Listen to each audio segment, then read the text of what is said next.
Hello BMS के students, हमने I am doctor Geetanjali. हमने पहला चैप्टर क्रिया शरीर पढ़ा था और अब हम चैप्टर स्टार्ट करने जा रहे हैं। ठीक है, अध्याय दूसरा।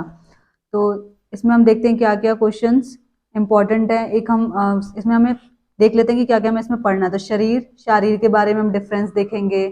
उसके बाद से इसमें शारीरिक दोष और मानसिक दोष का जो पहले थोड़ा सा बताया गया था फर्स्ट चैप्टर में, यहाँ पे थोड़ा आपको डिटेल पढ़ना है।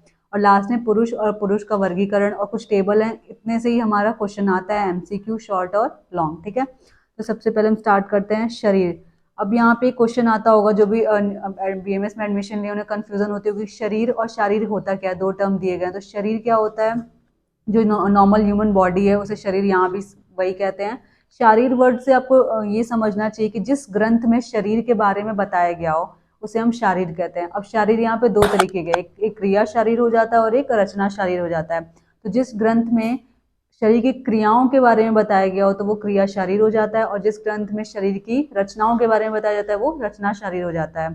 तो शरीर और शारीर का डिफरेंस है और ये वाइवा में बहुत ज्यादा पूछा जाता है। तो स्टार्ट करते हैं। निरुक्ति मतलब ये किस धातु प्रत्यय से मिलकर जो शब्द बनता है उसकी मीनिंग क्या होती है, उसको एक श्लोक के माध्यम से व्यक्त किया जाता है, उसी को निरुक्ति कहते हैं।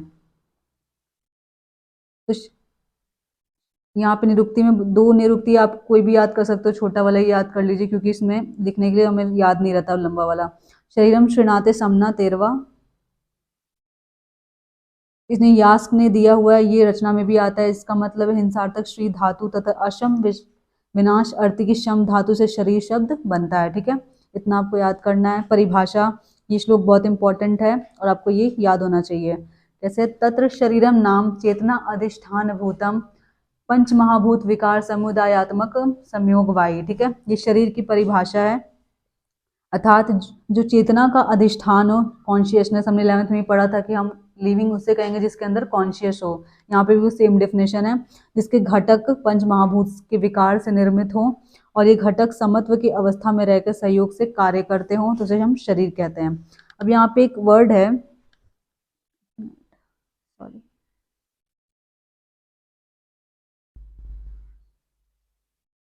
अब यहाँ पे इस श्लोक को एक्सप्लेन किया गया है, जिसमें से आप बाकी तो एक्सप्लेन कर लोगे कि जीवित है तो इसको हम चेतना युक्त कहते हैं।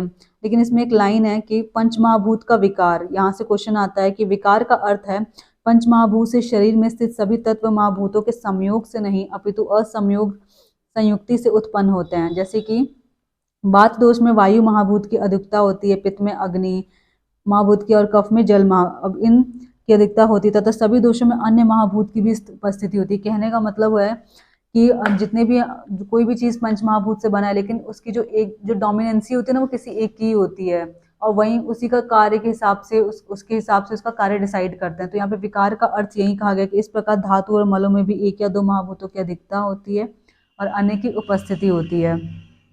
इस महाभूत के विकार के समुदाय को ही शरीर कहते हैं। तो ये विकार ही हुआ ना कि एक एक ज्यादा है, सब कुछ सेम नहीं है। तो इसी विकार का अर्थ यही है कि एक डोमिनेंट होगा, ज्यादा होगा, बाकी कम होंगे। तो ये हो गया डेफिनेशन। ठीक है, अब शरीर की डेफिनेशन यहाँ पे हम अलग अलग तरीके से पढ़ रहे हैं। हमने क्या पढ़ा, अभी हमने चरक शारीर स्थान का पढ़ा। ठीक है, अब हम पढ़ेंगे सुश्रुत संहिता का। ठीक है, ये यहाँ पे आप यहाँ से श्लोक याद करोगे, आपको रचना में भी काम आएगा। ठीक है, शुक्र शोणित गर्भ्यासस्त आत्म प्रकृति विकार समूर्छितम गर्भ इति उच्यते तम चेतनावस्थितम वायुर्विभजति तेज एव पचति आपः क्लेदयन्ति पृथ्वी संहन्ति आकाशम विवर्धयति एवं विवर्धितः स यदा हस्तपाद जिह्वा घ्राण कर्ण नितंब आदिभिर अंगे रूपेस्तदा शरीर इति संज्ञाम लभते, उसे हम शरीर कहते हैं। इसका अर्थ है कि देखिए, शुक्र शोणित गर्भाशयस्थ आत्म, शुक्र शोणित के संयोग से गर्भाशय में स्थित आत्म प्रकृति विकारों से समूर्छित को हम गर्भ कहते हैं। ठीक है, देखिए प्रकृति में क्या आता है, आप अष्ट प्रकृति, जिसमें प्रकृति महत अहंकार और पंच तन मात्राएं हैं। ठीक है, आपको याद करना पड़ेगा अष्ट प्रकृति एवं 16 विकार। ठीक है, तो ये कैसे बनता है, तो आपको ये देखिए 16 विकार कैसे बनते हैं। अष्ट प्रकृति होती है उसमें, जिसमें प्रकृति में महत अहंकार और पंच तन मात्राएं हैं। ठीक है, ये अष्ट प्रकृति हो गया। ठीक है, अष्ट कैसे बना आपको याद रखना है, प्रकृति है, महत है और अहंकार है और पंच तन मात्रा है। ये 5 हो गया, 6, 7 एंड 8 अष्ट प्रकृति बन गई। और विकार में क्या है, षोडश विकार होते हैं। ये कैसे बनते हैं, पंच महाभूत एवं एकादश इंद्रियां, 11 + 5 16। तो ये एमसीक्यू का क्वेश्चन यहाँ से आता ही है, आपको इसको याद करना है, ठीक है। इनसे क्या, इनको क्या कहता है, अब देखिए उसमें वर्क बताया गया। इस चेतना में क्या होता है, वायु के द्वारा विभाजन, सेल डिवीजन किससे होता है, वायु करता है। तेज क्या करता है, पाचन का कार्य करता है। अप या जल क्लेदन, म्यूकस की उत्पत्ति करता है, आर्द्रता बनाता है। पृथ्वी भारता को उत्पन्न करता है शरीर में, जिससे कि शरीर में ठोसता आए, ठीक है। आकाश क्या करता है, विवर्धन का कार्य, आकार देना, ये सारे काम होते हैं आकाश के, ठीक है। इन सब महाभूतों की कार्य से क्या करता है, शरीर वृद्धि को प्राप्त कर, जब गर्भ में वृद्धि को प्राप्त करेगा तो क्या करेगा, एक एम्ब्रियो, मतलब पहले क्या हुआ था, जाइगोट बना था, उसका एम्ब्रियो बनेगा, तो एम्ब्रियो में क्या होंगे, हाथ पैर आएंगे। वही लिखा गया है कि हस्त पाद जिह्वा कर्ण नितंब आदि अंगों से युक्त होता है, तब शरीर संज्ञा प्राप्त होती है, ठीक है। ये डेफिनेशन आपको ये याद रखनी है। एक बार चैप्टर को रीड जरूर करना है, मैं आपको इंपॉर्टेंस बता रही हूँ जहाँ से क्वेश्चन आता है, बट आपको रीड करना है पूरा चैप्टर, कहीं से भी क्वेश्चन आ सकते हैं। नेक्स्ट, शरीर शब्द के पर्याय, तो इसमें 4 पर्याय बताए गए हैं, देखिए। एक है शरीर खुद, दूसरा है देह, देह उपचय धातु से बना है।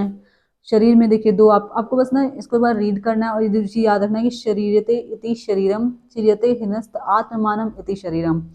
इसका अर्थ है कि जिसका हर समय क्षरण हो रहा हो, उसको हम शरीर कहते हैं। और दूसरे का क्या मतलब, अर्थात निरंतर गति करने के कारण जो पदार्थ स्वतः नष्ट हो जाता हो, मतलब अपने आप गति करे, क्योंकि शरीर क्या, जब तक मानव जीवन जीवित है तब तक उसके शरीर में गतियां होती ही रहती है। एक पल के लिए भी हमारा हार्ट काम बंद नहीं होता है, वो दिन भर आजीवन पंप करता ही रहता है, रेस्ट में नहीं जाता। तो वहीं कहा गया है कि जब निरंतर गति के कारण पदार्थ स्वयं नष्ट हो जाता है, तो उसे हम क्या कहते हैं, शरीर कहते हैं। मतलब जिसका क्षरण हो रहा हो, दोनों में क्षरण की बात कही गई है, आपको ये याद रखनी है। इसमें देह उपचय आपको याद रखना है। इस पूरे में ये बताया गया है कि हम जो अ, इसमें भी ये बताया गया है कि जो देह उपचय, उपचय का मतलब क्या होता है, एनाबोलिज्म। कैसे हमारे शरीर में क्या होता है, शरीर की पुष्टि के लिए पंच भौतिक चतुर्वेद और षड आहार रस के परिणाम स्वरूप उत्पन्न आहार रस से होती है, ठीक है। इसमें सब कुछ बताया गया है कि रस से कैसे हमारे शरीर की पुष्टि होती है, एनाबोलिज्म होता है, उसके बारे में बताया गया। आप उसको रीड कर लेंगे, ठीक है। अलग अलग स्टेजेस में, बाल्यावस्था में, युवावस्था में, वृद्धावस्था में, यहाँ पे भी बताया गया है, ठीक है। कि बाल्यावस्था में क्या होती है, हमें ग्रोथ की चीज़ें देनी होती है बच्चे को, ताकि वो हो। युवा में क्या होता है, एनर्जी वर्धक देना चाहिए। और वृद्धावस्था में क्या होता है कि हमें उसके जो पोषक तत्व बना रहे, जिससे कि वो इंसान मतलब अपना कार्य कर सके, वहाँ पे कार्य करने की क्षमता कम हो जाती है। तो ये चीज़ें हमें देनी होती है, यहाँ पे इस सब चीज़ों के बारे में बताया हुआ है, ठीक है। दूसरा पर्याय क्या है हमारा, काय, तीसरा, ठीक है। काय का मतलब शरीर होता है, हमने कहा ना शरीर के पर्याय हम पढ़ रहे हैं। काय, इसमें काय से क्या अर्थ है कि देखिए, संचय और भोज्य पदार्थ का ग्रहण, पाचन तथा उसका असात्मकरण करण एवं शरीर के अनुरूप आकार प्रदान करने वाले द्रव्यों के अनुरूप परिवर्तन करके अंग प्रत्यंगों का निर्माण कर, अथवा श्वसन द्वारा प्राप्त ऑक्सीजन के साथ इनका संयोग कराकर शारीरिक क्रियाशीलता का संपादन कर गति से उत्पादनों का सृजन एवं संचय होते रहना, ठीक है। लास्ट में आपको पता चलेगा ना कि सब कुछ पढ़ने के बाद इसमें एनाबोलिज्म और कैटाबोलिज्म, मतलब कि चीज़ों का सिंथेसिस होना और ब्रेकडाउन होना, दोनों की बात किसमें कही गई है, काय में। और इससे पहले जो हमने पढ़ा था देह, देह में क्या कहा गया था, एनाबोलिज्म की बात की गई थी। आपको इस तरीके से सोच के याद करेंगे तो आपको याद रहेंगे, ठीक है। दूसरा क्या है, देखिए लास्ट में लिखा भी है कि अर्थात काय उपचय एनाबोलिज्म तथा शरीर अपचय को दर्शाता है। अब देखिए, का उपचय का मतलब क्या है, एनाबोलिज्म है, और अपचय का मतलब क्या है, कैटाबोलिज्म है। ये बहुत कंफ्यूज करता है, इसको याद करेंगे, ठीक है। ऐसे आप याद कर सकते हो कि अपचय, कैट का क्या होता है, कैट को अपच हो जाती है, तो कैटाबोलिज्म का मतलब अपचय हो गया, ठीक है। इस तरीके से आप याद कर सकते हो। पुरुष क्या है, फोर्थ पर्याय पुरुष, पुरुष कहते हैं। और पुरुष से आयुर्वेद में स्त्री और पुरुष दोनों का बोध होता है। और यहाँ पे शरीर इसका अर्थ है, और शरीर में हम देखते हैं पुरुष की पर्याय में क्या बताया जा रहा है। पुरुष भी जीवित शरीर का पर्यायवाची शब्द है।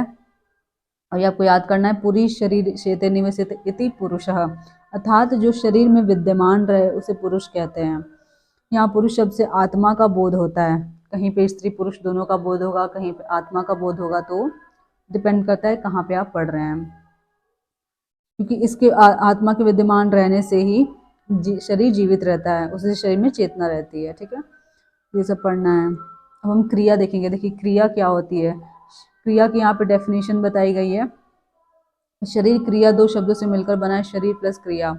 क्रिया का अर्थ होता है प्रयत्नादि कर्म चेष्टित मुच्यते, प्रयत्न चेतनो धातो गुणा। जीवन के वो लक्षण बताए गए हैं जिनसे शरीर का पोषण, धारण, यापन, प्रजनन, संरक्षण आदि होता है, उसे हम क्रियाएं कहते हैं। ठीक है, बस नॉर्मल सा डेफिनेशन है, पूछते नहीं है, वाइवा में पूछ देते हैं ये बस, और कुछ नहीं।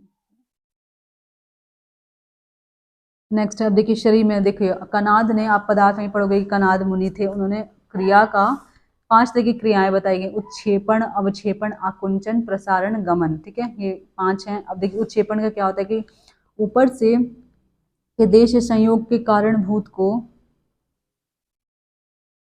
जब हम कोई भी चीज को ऊपर की तरफ फेंकते हैं, जब ऊपर के देश संयोग होता है, कोई कर्म होता है, तो उसे हम उत्क्षेपण कहते हैं। अवक्षेपण का अर्थ है कि अधोदेश संयोग होना, उसे हम अवक्षेपण कहते हैं। आकुंचन का मतलब क्या होता है, जिस तरीके से हम किसी चीज को सिकुड़ा रहे हैं, ठीक है, इसको हम क्या कहते हैं, आकुंचन। से कि हमारा हार्ट जो होता है वैसे प्लम्प करता है ना, तो आकुंचन होता है, वो कॉन्ट्रेक्शन होता है।